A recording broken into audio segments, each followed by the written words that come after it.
What's up, guys? It's been a long time since I've blogged, but I just wanted to give you an update on what's going on in my life, specifically in relation to fitness, nutrition, and this new diet that I'm going to be doing beginning July 1st, starting on Thursday. It's called the Zone Diet. If you know anything about CrossFit, have done CrossFit yourself, you recognize that they push the Zone Diet as well as the Paleo Diet, or some combination between the two. They're big believers in that. Here's the book. I bought it. Sorry, let me get that in the full screen there. There's a reason why I'm doing this. If you have Snaptail for your iPhone, just go ahead and pause the video, take a picture of it, and go on the internet, and it'll allow you to find the cheapest price through the internet. Or if you have Red Laser, here's the barcode for you. Put that in the center of the thing. Just go ahead and pause that and take a photo and do your thing. It's a gentleman's name is Barry Sears.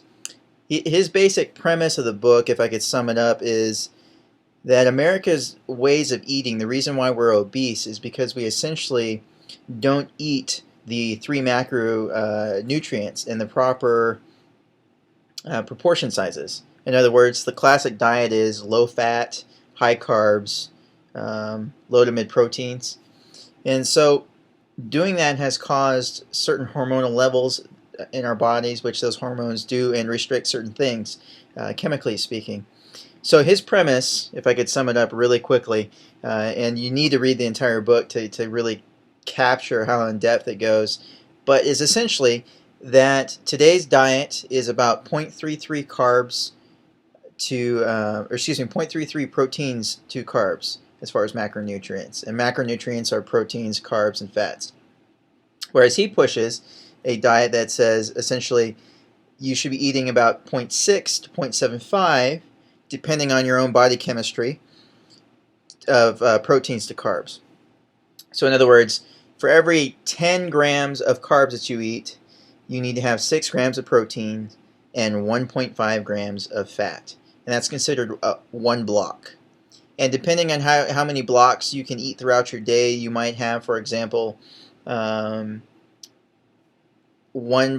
blocks for breakfast, 1 block for snack, 3 blocks for lunch, 1 block for mid-afternoon snack, etc., etc., 3 blocks for dinner. I don't know. It just kind of depends. It's all in the book. But just the basic premise is we need to have a 0.6 to 0.75 protein to carb ratio. And depending on what your athletic needs are, you might need to increase fats because of the fact that essentially what you're training your body to do is generate certain hormones. Training is the wrong word to describe it. He essentially describes food like a drug. And when you eat proteins, it produces glycogen. When you eat carbs, it produces insulin. When you eat fats, it has its own hormones, and etc., etc., etc. There's all these effects. But essentially, if you treat it like a drug, where you take it in specific doses, in specific amounts, essentially at regular intervals, then you moderate that drug's effect. And like many drugs, if you take too little, it doesn't work. If you take too much, it doesn't work. And if you take it too often or not at the prescribed times, it doesn't work. So food is the same way. I found it really intriguing because I guess what was eye-opening for me was when he described the crazy carb cycle, in which he posed this question, and I resonated with. Have you ever eaten, and then after eating you get really tired and sleepy? And then probably about 2 to 4 hours beyond that meal, you get really hungry. And I said, that's really interesting because I actually do that. I eat, and then I get sleepy, and then I'm hungry almost immediately after I perk back up. And I'm just fighting this constant hunger in my life. Just I felt like I'm always hungry. And so I wanted to understand this. And essentially, what he is saying is that what happens is you eat too much carbs to not overcome the glycogen, and you have this insulin spike. And when your insulin goes up like that, it does a few things in your body.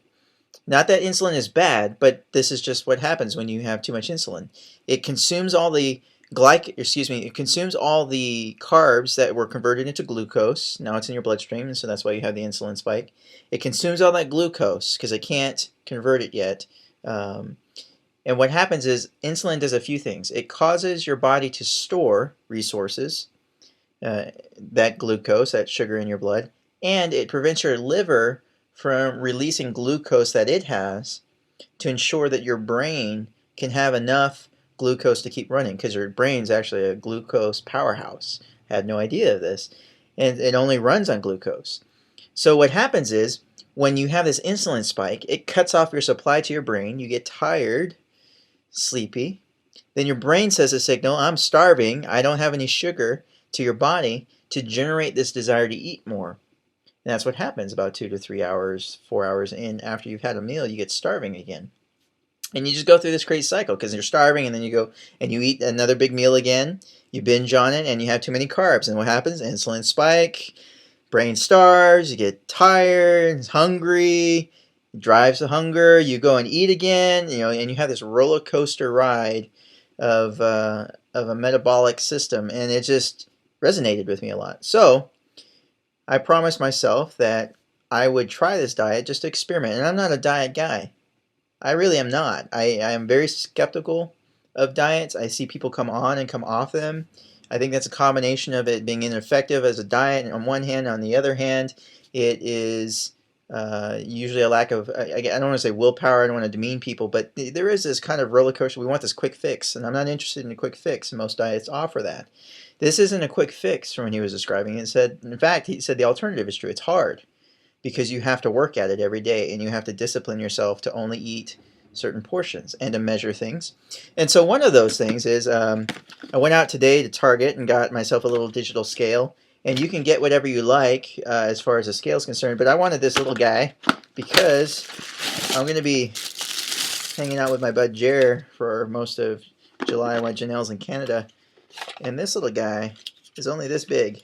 He's a little tiny guy. Very portable, fits in his little container, measures out to 16 ounces. Now, if you're interested in this diet, you don't have to use this size of scale. You can use any type of scale you want.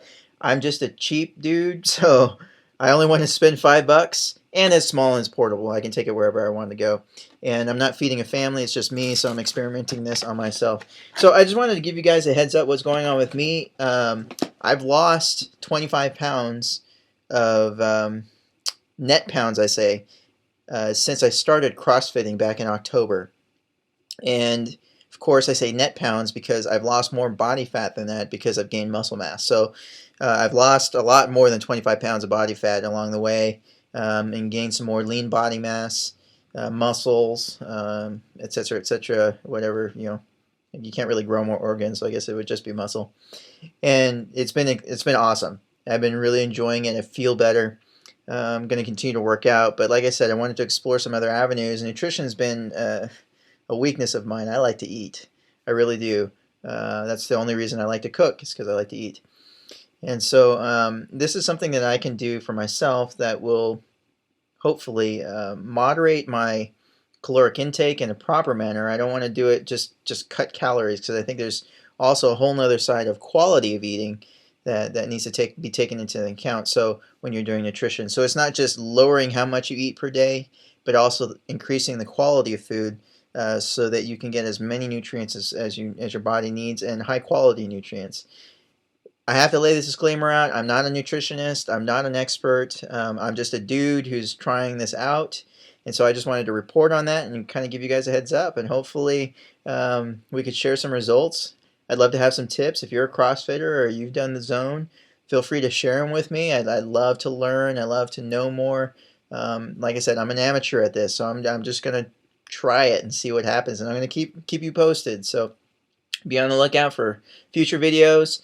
Hopefully I'll have some regularity there, and blogging about maybe some links or some topics, some things I learned along the way. So thanks a lot for watching. I'll see you soon.